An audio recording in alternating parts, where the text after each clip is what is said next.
أعوذ بالله من الشيطان الرجيم. بسم الله الرحمن الرحيم. ولهن مثل الذي عليهن بالمعروف وللرجال عليهن درجة. سبحانك لا علم لنا إلا ما علمتنا إنك أنت العليم الحكيم. رب اشرح لي صدري ويسر لي امري واحلل عقدة من لساني يفقهوا قولي. رب زدني علما. ہر قسم کی حمد و ثنا، تعریف و ستائش، بڑائی اور بزرگی، عظمت و کبریائی صرف اللہ رب العالمین کے لیے لائق اور زیبا ہے. درود و سلام ہو ہم سب کے آخری نبی جناب محمد الرسول اللہ صلی اللہ علیہ وسلم پر. محترم حضرات، مسلم سماج کے مسائل میں ایک بہت بڑا مسئلہ میاں بیوی کا مسئلہ ہے. پولیس اسٹیشنوں میں، کورٹوں میں، کچہریوں میں مسلم کمیونٹی کے سب سے زیادہ مسائل اگر کوئی ہے تو شوہر اور بیوی کے جھگڑے، لڑائی، گھریلو اختلافات، میاں بیوی کے جھگڑوں کے مسائل مسلم کمیونٹی کے سب سے زیادہ ہیں. جبکہ اسلام میں نکاح جیسا ایک مقدس پاکیزہ بندھن ہے، اور نکاح ایک باہمی محبت کا ایک بہت بڑا ذریعہ ہے. نکاح کے ذریعے جو آپس میں محبت قائم ہوتی ہے ایک اجنبی مرد اور عورت کے درمیان، ویسی محبت کی مثال کہیں بھی نہیں ملتی. لیکن محبت کا یہ رشتہ آخر نفرت و عداوت کی آگ میں کیوں جل رہا ہے؟ رشتے ہوتے ہیں، شادیاں ہوتی ہیں، مہینہ دو مہینہ نہیں گزرتا ہے کہ مسائل شروع ہو جاتے ہیں، اختلافات شروع ہو جاتے ہیں، لڑائی جھگڑے شروع ہو جاتے ہیں، جدائی شروع ہو جاتی ہے.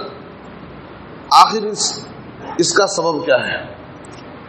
آج کے خطبے میں اسی موضوع سے متعلق کچھ گفتگو آپ کے سامنے عرض کرنی ہے. یاد رکھیے، شوہر اور بیوی کی یہ زندگی گاڑی کے دو پہیے کی طرح ہے. شریعت اسلامیہ نے، ہماری شریعت نے دونوں کو، شوہر اور بیوی دونوں کو کچھ ذمہ داریاں دی ہیں، دونوں کے الگ الگ حقوق متعین کیے. اگر شوہر اور بیوی دونوں اپنی اپنی ذمہ داریوں کو ادا کریں، اپنے اپنے حقوق کو ادا کریں، تو زندگی کا یہ سفر بحسن و خوبی اپنی رفتار کے ساتھ چلتا رہے گا، کوئی مسئلہ نہیں آئے گا، بڑی خوشگوار زندگی رہے گی. لیکن اگر دونوں میں سے کوئی اپنی ذمہ داری میں کوتاہی کرے، اپنے حق کو ادا نہ کرے، تو زندگی کی یہ گاڑی ٹھہر جائے گی، اختلافات شروع ہو جائیں گے، لڑائی جھگڑے ہوں گے، ناچاخیاں پیدا ہوں گی، بسا اوقات دونوں میں جدائی بھی ہو جائے گی، طلاق اور خلا کے بھی مسائل آ جائیں.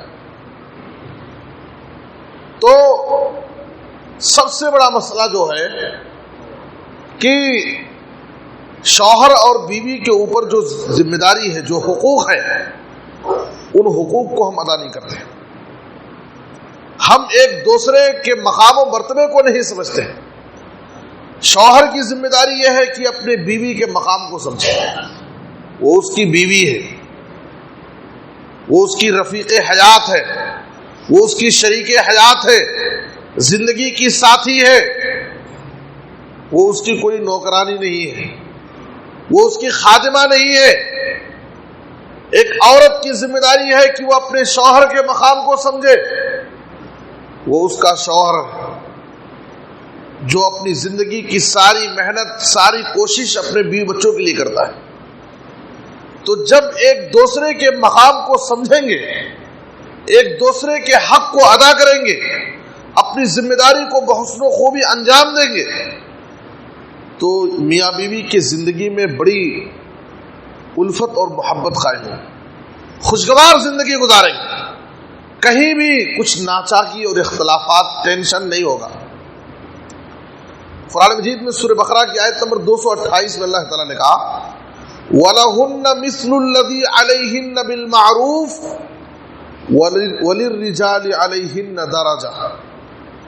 عورتوں کے لیے بھی کچھ حقوق ہیں مردوں پر, جیسے مردوں کے حقوق عورتوں پر ہیں, لیکن مردوں کو عورتوں پر فضیلت حاصل ہے. اللہ رب العالمین نے مرد کو قوام بنایا ہے, اس کو حاکم بنایا ہے, نگہبان بنایا ہے, اور بہت ساری چیزوں میں مرد کو عورت پر فضیلت عطا کی ہے. لیکن حقوق دونوں کے ہیں, شوہر کے بھی حقوق ہیں, بیوی کے بھی حقوق ہیں.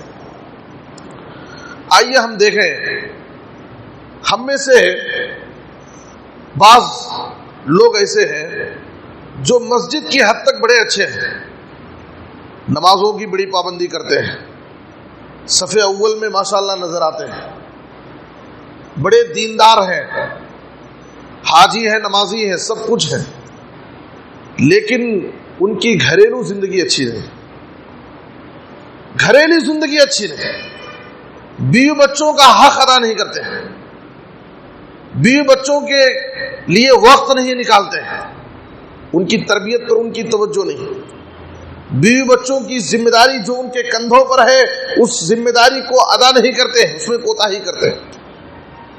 یاد رکھیے, آپ اگر حقوق اللہ کو ادا کر رہے ہیں, نماز روزے کے بڑے پابند ہیں, بہت اچھی بات ہے, لیکن یہی سب کچھ نہیں ہے. آپ کے اوپر ایک بہت بڑا فریضہ حقوق العباد بھی ہے, بندوں کے بھی حقوق ہے.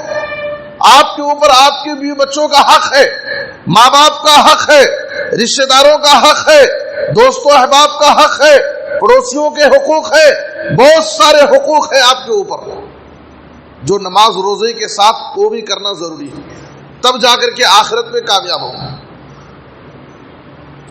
آپ دیکھیے کہ شریعت اسلامیہ میں ہمارے دین نے انسان کے اچھا اور بہتر ہونے کا معیار کیا بتایا.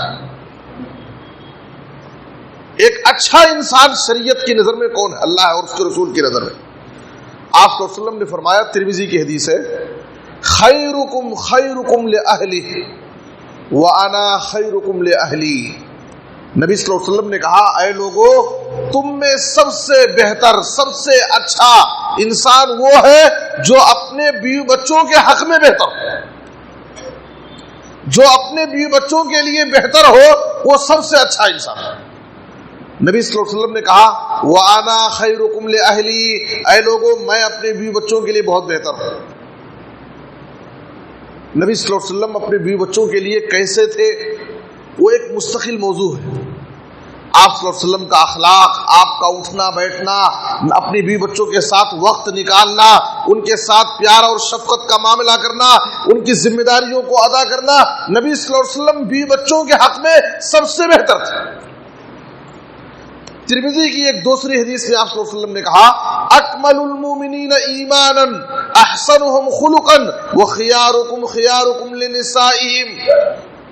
سب سے بہترین مومن, سب سے مثالی مومن, سب سے کامل مومن کون ہے؟ جو اخلاق میں سب سے اچھا ہو. ہمارے پاس اخلاق کی کوئی اہمیت ہی نہیں.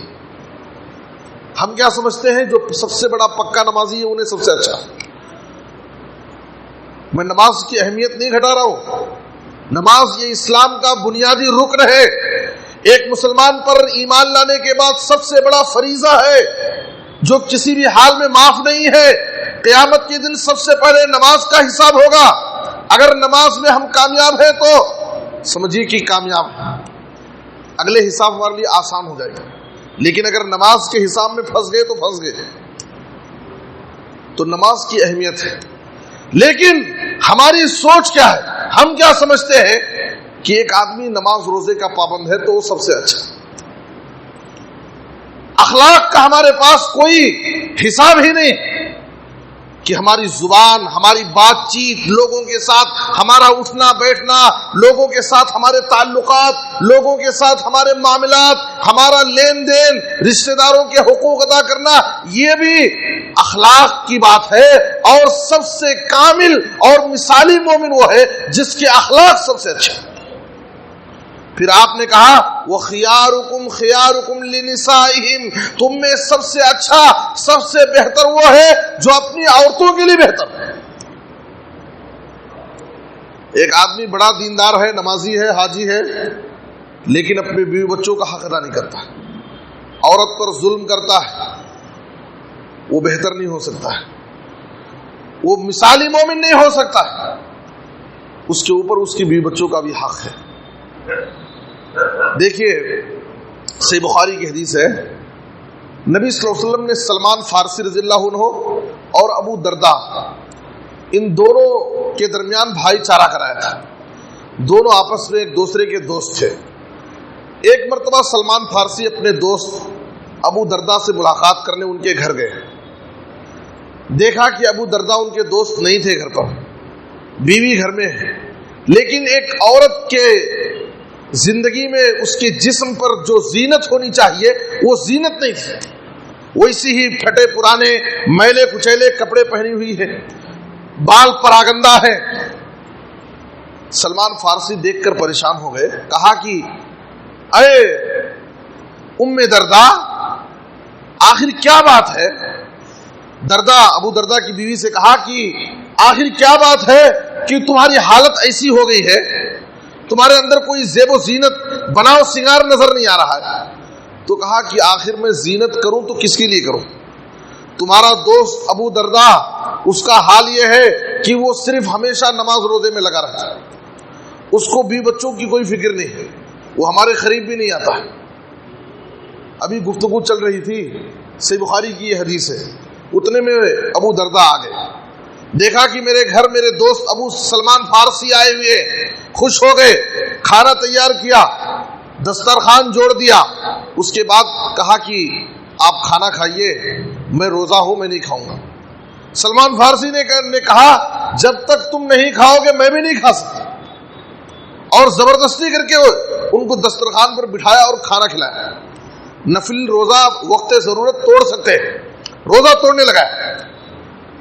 ٹھیک ہے، رات کا وقت ہوا سونے کے لیے.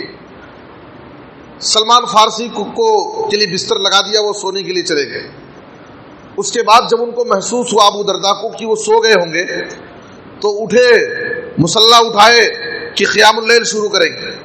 سلمان فارسی جاگ رہے تھے، اٹھے اور کہا ابھی جاؤ سو جاؤ، ابھی رات بہت باقی ہے. پھر تھوڑی دیر کے بعد جب ان کو یہ محسوس ہوا کہ وہ سو گئے ہوں گے، پھر مصلی اٹھائے نماز پڑھنے کے لیے. پھر ان کو تنبیہ کیا اور کہا کہ جاؤ سو جاؤ، ابھی بہت ٹائم ہے. اس کے بعد جب رات کا آخری حصہ ہوا تو اٹھایا اور کہا کہ اٹھو اے ابو دردہ، اٹھو اور اب قیام اللیل کرو، تہجد کی نماز پڑھو. آپ دیکھیے کہ ابو سلمان فارسی نے ابو دردہ کے نفل روزے کو توڑوا دیا. رات بھر وہ تہجد کی نماز پڑھتے تھے، رات بھر تہجد کی نماز نہیں پڑھنے دیا اور کہا کہ سو جاؤ. آدھی رات تک سلا دیا، رات کے آخری حصے میں تہجد کی نماز پڑھنے دیا. ابو دردہ پریشان ہے، فجر کی نماز پڑھے، صبح نبی صلی اللہ علیہ وسلم کی خدمت میں آئے اور پورا واقعہ ذکر کیا. اے اللہ کے رسول، میرے دوست سلمان فارسی نے میرے ساتھ آج ایسا ایسا کیا. پورا واقعہ سننے کے بعد نبی صلی اللہ علیہ وسلم نے کہا صدق سلمان، صدق سلمان، سلمان نے بالکل سچ کہا. سلمان نے اپنے دوست کو نصیحت کی، ان لربک علیک حقا ولنفسک علیک حقا ولأہلک علیک حقا فآت کل ذی حق حقا. کہا کہ اے ابو دردہ، تمہارے اوپر تمہارے رب کا حق ہے، رب کی عبادت کرو. تمہارے اوپر تمہارے نفس کا حق ہے، اپنے نفس کو آرام پہنچاؤ، سو بھی جاؤ. وَلِأَهْلِكَ عَلَيْكَ حَقًّا، تمہارے اوپر تمہارے بیوی بچوں کا بھی حق ہے، بیوی بچوں کا بھی حق ادا کرو۔ فَآتِ كُلَّ ذِي حَقٍّ حَقًّا، تو سب کے ہر ایک کا حق ادا کرو، تب جا کر کے آخرت میں کامیاب ہو۔ کئی حق ہے تمہارے اوپر، اللہ کا حق ہے، تمہارے نفس کا حق ہے، تمہارے بیوی بچوں کا حق ہے۔ فَآتِ كُلَّ ذِي حَقٍّ حَقًّا، اس لیے اگر آخرت کی کامیابی چاہتے ہو تو سب کے حق ادا کرو۔ اللہ کا حق یہ ہے کہ نماز روزے کی پابندی آدمی کرے، اللہ کی عبادت کرے۔ نفس کا حق یہ ہے کہ اپنے نفس کو آرام پہنچائے، ہمیشہ صرف اپنے نفس کو تھکائے نہ، اور بیوی بچوں کا بھی حق ہے۔ اس قسم کے واقعات اور بھی کئی صحابہ کے ساتھ پیش آئے۔ عبداللہ بن عمر بن عاص بھی دن بھر ہمیشہ روزہ رکھتے تھے کنٹینیو، رات بھر تہجد کی نماز پڑھتے تھے، آپ نے انہیں بھی منع کیا اور انہیں بھی یہی نصیحت کی۔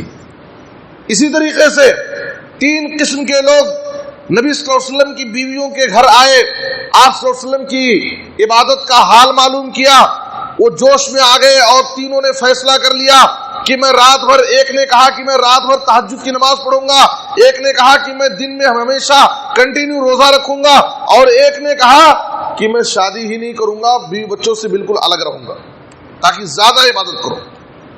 جب نبی صلی اللہ علیہ وسلم کو معلوم ہوا تو آپ آئے اور کہا انتم الذین قلتم کذا و کذا، مجھے پتا چلا ہے کہ تم نے ایسی ایسی بات کی ہے اور ایسا فیصلہ کیا ہے، واللہ انی لاخشاکم للہ واتقاکم لہ، اللہ کی قسم میں تم میں سب سے زیادہ اللہ سے ڈرنے والا ہوں، مجھ سے بڑے متقی نہیں ہو جاؤ گے۔ لیکن میرا حال کیا ہے؟ وَلَكِنِّي أَصُومُ وَأُفْطِرُ وَأُصَلِّي وَأَرْقُدُ وَأَتَزَوَّجُ النِّسَاءَ، میرا حال یہ ہے کہ میں کبھی روزہ رکھتا ہوں اور کبھی نہیں رکھتا، رات میں سوتا بھی ہوں اور تہجد کی نماز بھی پڑھتا ہوں، اور میرے پاس بیوی بچے ہیں، میں شادی بھی کرتا ہوں۔ یہ میری زندگی ہے، یہ میری سیرت ہے۔ فمن رغب عن سنتی فلیس منی، اور یاد رکھو کہ جو میرے طریقے سے ہٹ کر کے زندگی گزارے گا اس سے میرا کوئی تعلق نہیں۔ یہ نبی صلی اللہ علیہ وسلم کی سیرت طیبہ ہے۔ آپ صلی اللہ علیہ وسلم جہاں اللہ کا حق ادا کرتے تھے وہیں اپنے بیوی بچوں کا بھی حق ادا کرتے تھے۔ تو جو لوگ یہ سمجھتے ہیں کہ صرف نماز روزہ ہی اصل ہے، بیوی بچوں کی ذمہ داری سے الگ تھلگ ہو جانا، ان کے حقوق ادا نہ کرنا، یہ بہت بڑی کوتاہی اور بہت بڑی غلطی ہے۔ اور بعض لوگوں کا حال کیا ہے؟ ان کا پورا وقت کاروبار میں، دوستوں میں، باہر کی زندگی میں، گھر میں بہت کم وقت دیتے ہیں۔ آج آپ دیکھیے کتنے ایسے لوگ ہیں جن کے بچے ہفتے ہفتے گزر جاتے ہیں، اپنے باپ سے ملاقات بھی نہیں کر پاتے، ہفتے ہفتے گزر جاتے ہیں۔ شہروں کا ماحول کیا ہے؟ ہفتے ہفتے گزر جاتے ہیں، باپ سے ملاقات نہیں ہوتی، صرف سنڈے ملاقات کے لیے رکھ لیے۔ بیوی بچوں کے لیے ان کے پاس وقت نہیں ہے۔ یاد رکھیے کہ ہم اپنے بیوی بچوں کے لیے وقت دیں، زیادہ دور رہنے سے، دوریاں پیدا کرنے سے دوریاں پیدا ہو جاتی۔ بیوی بچوں سے بہت زیادہ دوری یہ بھی اچھی چیز نہیں ہے۔ عقبہ بن عامر رضی اللہ تعالیٰ عنہ نے نبی صلی اللہ علیہ وسلم سے سوال کیا تھا، من نجات، اے اللہ کے رسول نجات کیسے ملے گی؟ دنیا کے فتنوں سے نجات، آخرت کے عذاب سے نجات کیسے ملے گی؟ نبی صلی اللہ علیہ وسلم نے 3 نسخہ بتایا تھا۔ امسک علیک لسانک ولیسعک بیتک وابکی علی خطیئتک، کہا کہ اپنی زبان کو کنٹرول میں رکھو، زبان کا غلط استعمال مت کرو، اپنی زبان کی حفاظت کرو۔ اور دوسری نصیحت کہا وَلْيَسَعْكَ بَيْتُكَ، تمہارا گھر تمہارے لیے کافی ہو جائے، تم غیر ضروری طور پر باہر زیادہ مت رہو، ضرورت سے فارغ ہو گئے، کام ہو گیا، اپنے گھر واپس لوٹ جاؤ اور اپنے بیوی بچوں کے لیے وقت نکالو، ان کے ساتھ اٹھو بیٹھو، یہ بھی عبادت ہے، یہ بھی ثواب کا کام ہے۔ اور جب تم سے کبھی غلطی ہو جائے تو اپنی غلطی پر نادم اور شرمندہ ہو، اللہ کی بارگاہ میں رو، آنسو بہاؤ، تاکہ تمہاری غلطیاں معاف ہو جائیں۔ عائشہ رضی اللہ تعالیٰ عنہا سے نبی صلی اللہ علیہ وسلم کے بارے میں سوال کیا گیا، ما کان النبی صلی اللہ علیہ وسلم یصنع فی بیتی، جب نبی صلی اللہ علیہ وسلم گھر میں ہوتے ہیں تو کیا کرتے ہیں؟ تو عائشہ رضی اللہ تعالیٰ عنہ نے کیا کہا، کان فی محنت اہلی فاذا حضرت الصلاۃ قام الی الصلاۃ۔ صحیح بخاری کی حدیث ہے، جب نبی صلی اللہ علیہ وسلم گھر میں رہتے ہیں تو گھریلو کام کرتے، اپنی بیوی کے کاموں میں تعاون کرتے، ہاتھ بٹاتے۔ گھر والی کوئی کام کر رہی ہے تو اس میں ہاتھ بٹا دیے، اس میں شریک ہو گئے۔ آج آپ دیکھیے، اگر کسی کو اس قسم کی نصیحت کی جائے تو کیا کہتے ہیں کہ وہ فلاں تو جورو کا غلام بن گیا۔ گھریلو کام کاج کرنا، گھر میں عورت کا ہاتھ بٹانا، گھریلو کام میں شریک ہونا، یہ نبی کا اخلاق، یہ آدمی کی بے عزتی اور کسر شان نہیں ہے، یہ کسی انسان کی بڑائی کے خلاف نہیں ہے کہ میں بڑا ہوں، میرا اسٹیٹس یہ ہے، میں فلاں ہوں، میں فلاں ہوں اور میں گھریلو کام کاج کروں۔ کیا نبی صلی اللہ علیہ وسلم سے بھی بڑا کوئی ہو سکتا ہے؟ ہمارے نبی صلی اللہ علیہ وسلم جب گھر میں رہتے تھے تو بیوی بچوں کی خدمت میں لگے رہتے تھے، چھوٹے موٹے جو بھی کام آپ کے رہتے تھے خود سے کر لیتے تھے۔ یہ نبی صلی اللہ علیہ وسلم کا اخلاق ہے میرے بزرگوں اور دوستوں۔ اور مرد کی ایک بہت بڑی ذمہ داری یہ بھی ہے کہ عورت کے رہن سہن، اس کے کھانے پینے، اس کے اخراجات کو برداشت کرے۔ آپ صلی اللہ علیہ وسلم سے سوال کیا گیا، ما حق زوجت احدنا علیہ، ہماری بیوی کا ہمارے اوپر کیا حق ہے؟ تو آپ صلی اللہ علیہ وسلم نے کیا کہا، ان تطعمها اذا طعمت، جب تم کھاؤ تو اسے بھی کھلاؤ، جب تم پہنو تو اسے بھی پہناؤ، ولا تضرب الوجه، اور کبھی اس کے چہرے پہ مت مارو۔ نبی صلی اللہ علیہ وسلم کی زندگی میں تو آپ نے اپنی زندگی میں نہ تو کسی عورت کو نہ کسی نوکر کو کبھی بھی نہیں مارا، پوری زندگی نہ کسی نوکر کو آپ نے مارا ہے، نہ کسی اپنی بیویوں میں سے کسی بیوی کو پوری زندگی میں کبھی نہیں مارا۔ اور اس کو برا بھلا مت کہو، لعن طعن مت کرو۔ بعض لوگوں کی عادت ہوتی ہے بار بار عورتوں کو لعن طعن کرنا، گالی گلوچ کرنا، اس کو تانے دینا، ٹارچر کرنا، جس سے زندگیوں میں الجھنیں پیدا ہوتی، ہر ایک کی عزت نفس ہوتی۔ آپ بار بار لعن طعن کریں گے، اس کو تانے دیں گے، اس کو برا بھلا کہیں گے، اس کی بھی اپنی عزت، اختلافات پیدا ہوتے ہیں، محبت کا یہ رشتہ نفرت میں بدل جاتا ہے۔ اور کہا کبھی عورت کو چھوڑنے کی ضرورت پڑے تو کسی دوسری جگہ، کسی دوسرے کے گھر مت چھوڑو، اپنے گھر میں چھوڑو۔ میرے بزرگ اور دوستو، میں اپنی بات مختصر کر رہا ہوں۔ بعض لوگوں کا حال یہ ہے، مردوں کو کہ عورتوں پر ظلم کرتے ہیں۔ دیکھیے، ایک مرد کی یہ بہت بڑی ذمہ داری ہے، اور اس کا کمال اسی میں ہے کہ زندگی کی اس سفر میں معافی کا مزاج بنائے اور برداشت کرنے کا مزاج، یہ اس مرد کی کمال کی دلیل ہے۔ بات بات پر غصہ کرنا، بات بات پر گرفت کرنا، بات بات پر ایکشن لینا، یہ کسی اچھے مرد کی نشانی نہیں ہے۔ آپ صلی اللہ علیہ وسلم نے کہا، استوصوا بالنساء، استوصوا بالنساء خیرا، اے لوگوں عورتوں کے ساتھ بھلائی کے ساتھ پیش آؤ۔ فإن المرأة خلقت من ضلع، اس لیے کہ عورت کو پسلی سے پیدا کیا گیا ہے، اور پسلی میں وہ بھی اوپر کی پسلی سے پیدا کیا گیا ہے جو سب سے ٹیڑھی ہوتی ہے۔ اگر اس ٹیڑھی ہڈی کو تم سیدھا کرنے جاؤ گے تو وہ ٹوٹ جائے گی، اور اگر اس کو ویسے ہی چھوڑ دو گے تو ہمیشہ ایسی ٹیڑھی رہے گی۔ اب تمہارا کمال یہ ہے کہ تم اس سے ویسی ہی ٹیڑھی رکھ کر کے اس سے فائدہ اٹھاؤ، اس کی تربیت کرو۔ اس حدیث کے اندر نبی صلی اللہ علیہ وسلم نے مردوں کو یہ پیغام دیا ہے کہ عورت کے مزاج میں اللہ تعالیٰ نے ٹیڑھاپن رکھ دیا، فطرت ہے اس کی ٹیڑھی رہنا۔ کوئی بھی عورت، چاہے وہ کتنی بھی بڑی مومنہ ہو، متقی ولیہ ہو، کچھ بھی ہو، عورت ہے، عورت کے مزاج میں اللہ تعالیٰ نے نیچرل فطری طور پر ٹیڑھاپن رکھ دیا۔ 100% وہ آپ کے مزاج کے مطابق ہو جائے، یہ نہیں ہو سکتا، ناممکن ہے۔ کوئی بھی عورت 100% آپ جیسا چاہتے ہیں ویسا نہیں ہو سکتی، اس لیے کہ اللہ نے اس کی فطرت میں ٹیڑھاپن رکھ دیا ہے۔ یہ ہر عورت کا مزاج ہے۔ آپ کا کمال یہ ہے کہ اس کو برداشت کر کے لے چلیں۔ دیکھیے نبی صلی اللہ علیہ وسلم سے پوچھا گیا ترمذی کی حدیث میں، ایک آدمی آیا، کہا نوکر کے بارے میں سوال کیا، میں اپنے خادم کو، اپنے نوکر کو کتنی مرتبہ معاف کروں اگر وہ غلطی کرتا ہے؟ نبی صلی اللہ علیہ وسلم خاموش رہے، جواب نہیں دیے۔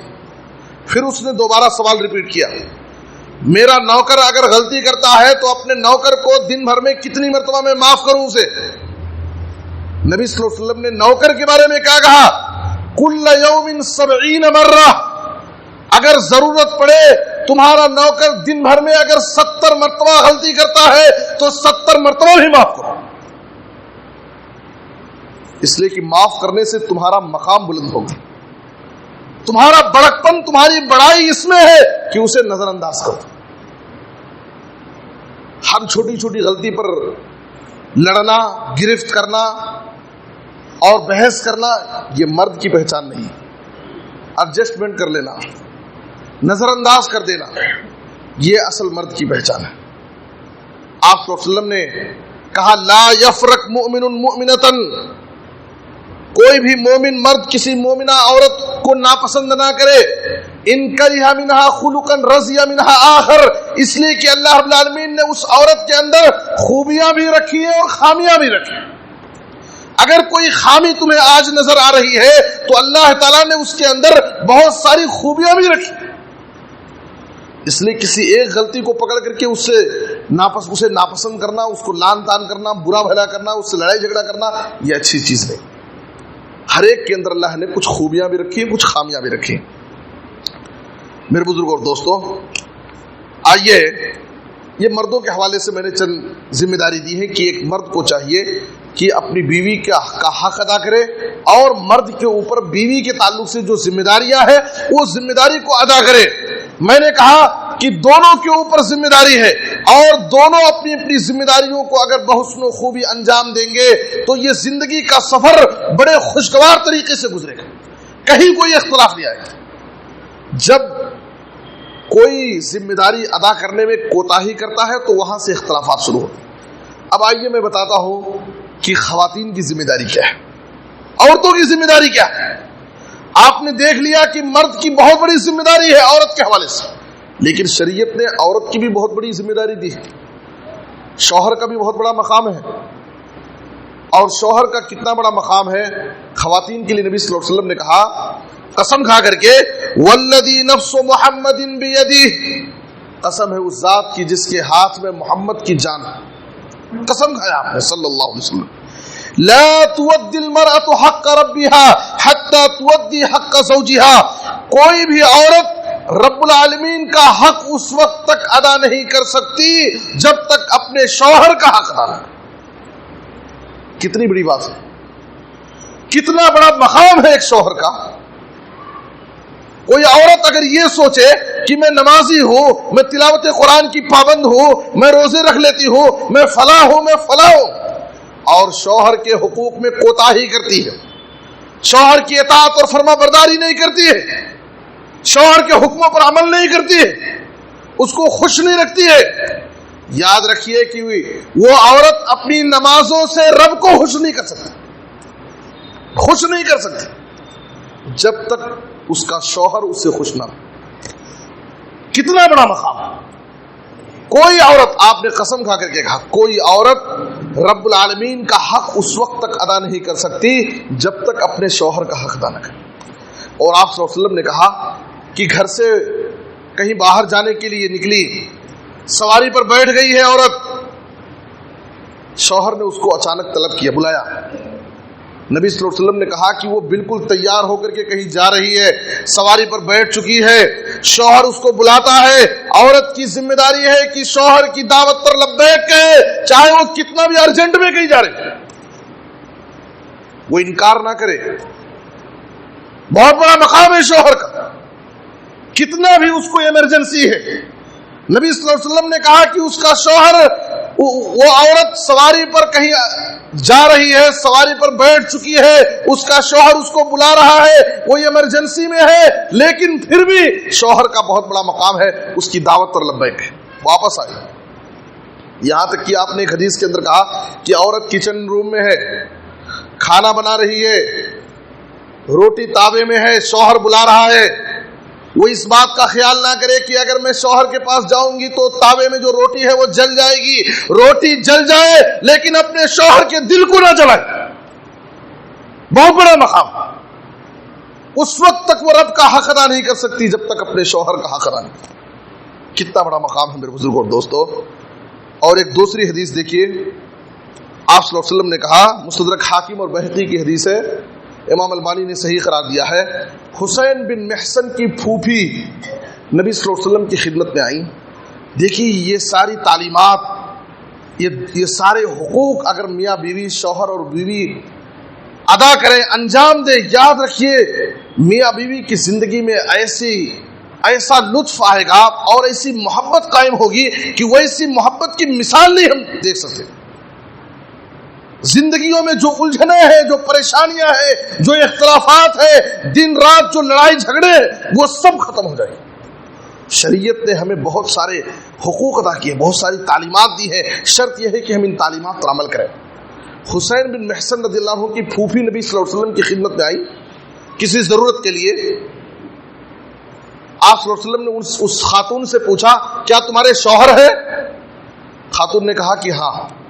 آپ نے کہا کہ تم اپنے شوہر کے ساتھ کیسے رہتی ہو؟ انہوں نے کہا اللہ کے رسول, میں ہر اپنی طاقت بھر جتنا مجھ سے ہو سکتا ہے میں اپنے شوہر کا حق ادا کرتی ہوں, اس کی اطاعت اور فرمانبرداری کرتی ہوں, شوہر کی خدمت کرتی ہوں, اپنی طاقت بھر میں شوہر کو خوش رکھتی ہوں. نبی صلی اللہ علیہ وسلم نے آگے کیا کہا, فانظری این انت منہ, اچھی طرح سے تم دیکھ لو تم اپنے شوہر کے ساتھ کیسا سلوک کر رہی ہو. فإنما هو جنتک ونارک, اس لیے کہ تمہارا شوہر تمہارے لیے جنت بھی ہے اور جہنم بھی ہے.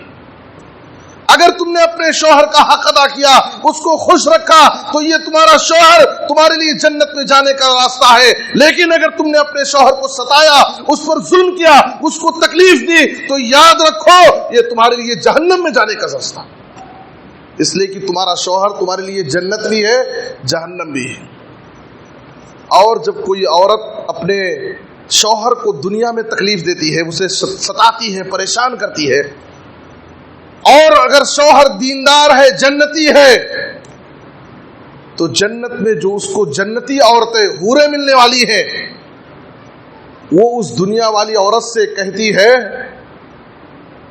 لا توزی قاتلک اللہ, تو اسے تکلیف مت دے دنیا میں, اللہ تجھے غارت کرے. وہ جنتی حوریں اس کے لیے, دنیا والی عورت کے لیے بددعا کرتی ہے, لا توزی, تو اسے تکلیف مت دے, اللہ تجھے غارت کرے, تجھے برباد کرے. اس لیے کہ یہ چند روزہ تھوڑے دن کے لیے تیرے پاس دنیا میں ہے, بہت جلد تجھے چھوڑ کر کے ہمارے پاس آنے والا ہے.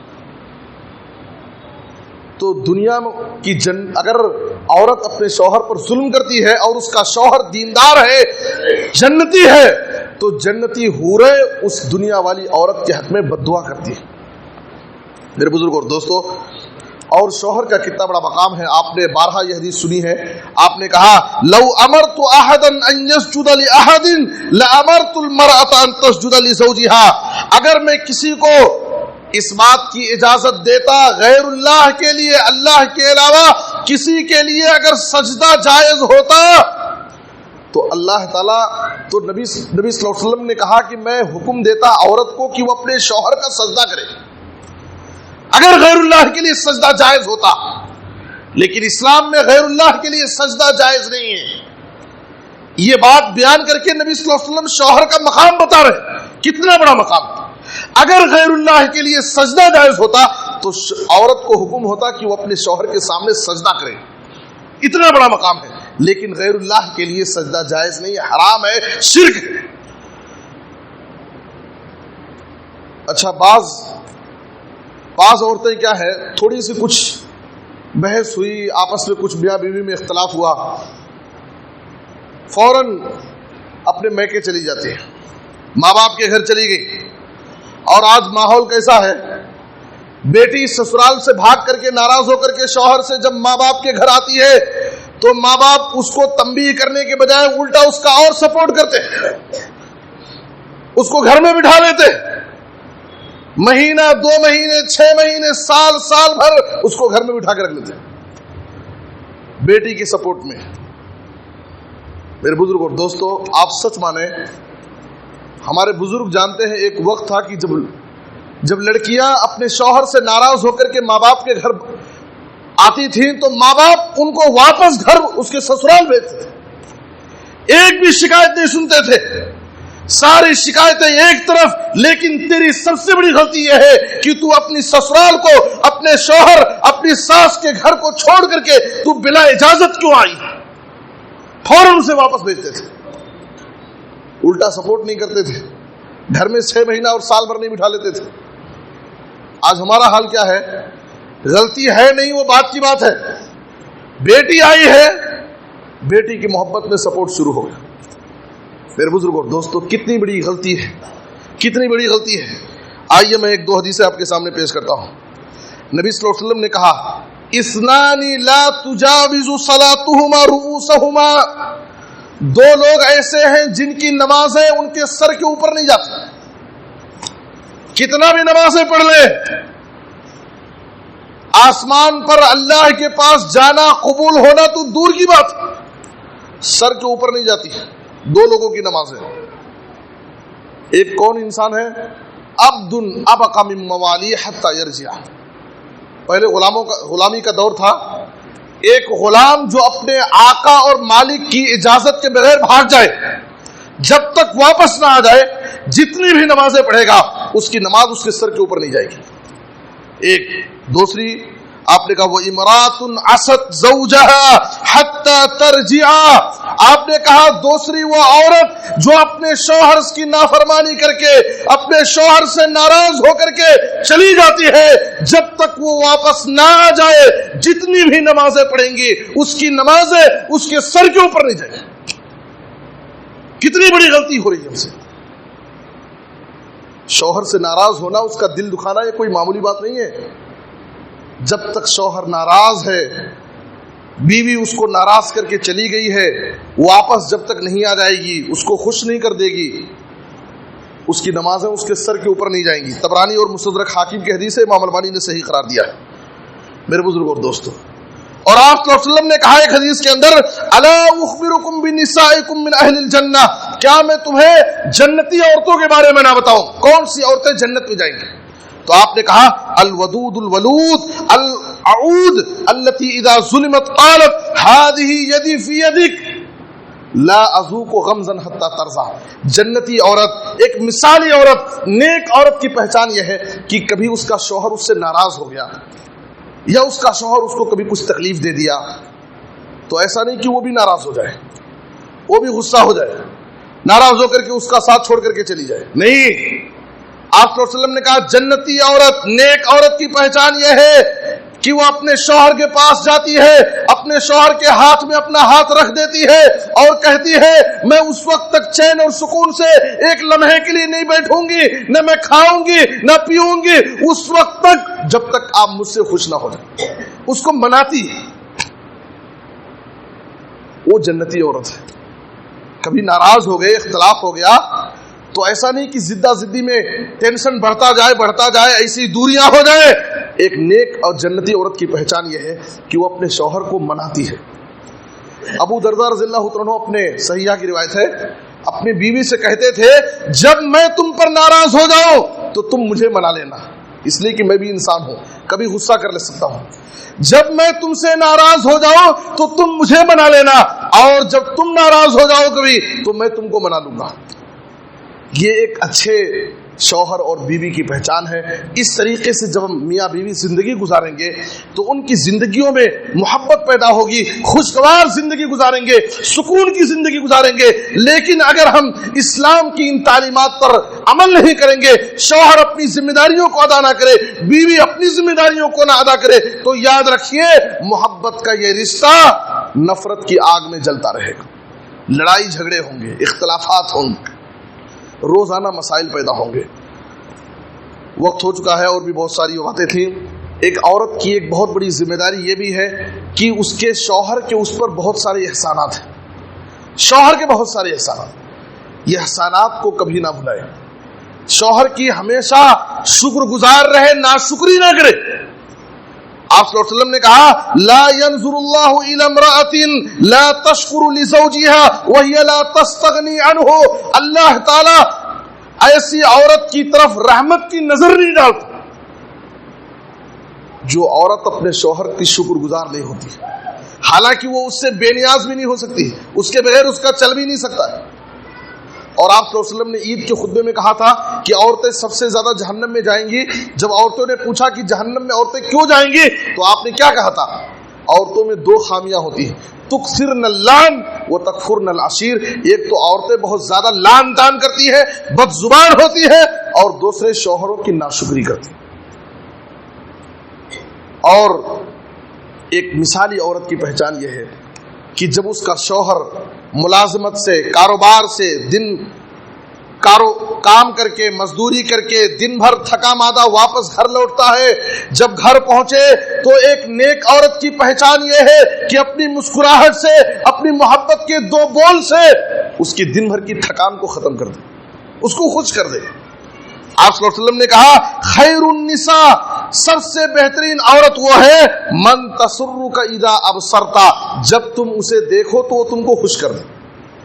ایسا نہیں کہ آدمی کاروبار سے لوٹ رہا ہے، محنت مزدوری کر کے تھکا مادہ واپس آ رہا ہے، گھر میں پہنچتے ہی اس کی تھکان اور پیدا ہو جائے، اس کی تھکان اور بڑھ جائے، گھر میں پہنچتے ہی دنیا بھر کے مسائل، اختلافات، لڑائی جھگڑے کی پوری فائلیں شروع ہو جائے اس کے ساتھ۔ آپ صلی اللہ علیہ وسلم نے کہا بہترین عورت وہ ہے جب تم اسے دیکھو تو وہ تم کو خوش کر دے، جب تم اسے کسی بات کا حکم دو فوراً مان لے، اور تمہاری غیر حاضری میں اپنی ذات کی اور تمہارے مال کی حفاظت کرے۔